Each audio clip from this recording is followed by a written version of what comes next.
Hello আমার লক্ষ্মীপ্রিয় ভাই ও বোনেরা, সবাই কেমন আছো? আজকে আমি এসেছি আমার একটা আন্টির বাড়িতে। দেখো আমি কত বড় একটা মাছ নিয়েছি।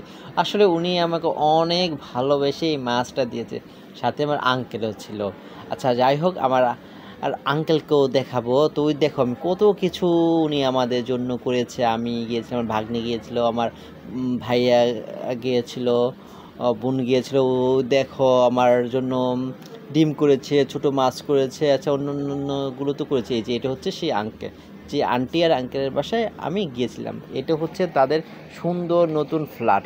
এই ফ্ল্যাটটা তারা নতুন কিনেছে। দেখো তো ফ্ল্যাটের ডিজাইনটা সুন্দর হয়েছে কিনা, আমার কিন্তু খুব ভালো লেগেছে।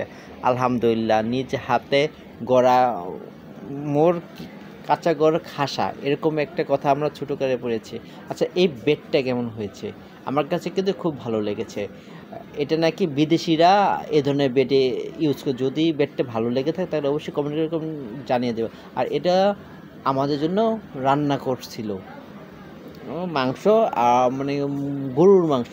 এছাড়া তো আমাদের মুরগির মাংস, অন্যান্য ডাল, সালাদ, অনেক কিছু আমার জন্য করেছে। আসলে অনেক ভালো লেগেছে। পোলাও, আমি অবশ্য পোলাও খেতে খুব কম পছন্দ করি, তবে তেল ছাড়া পোলাও আমার কাছে অনেক ভালো লাগে, অনেক ভালো লাগে এবং অনেক ভালো লাগে।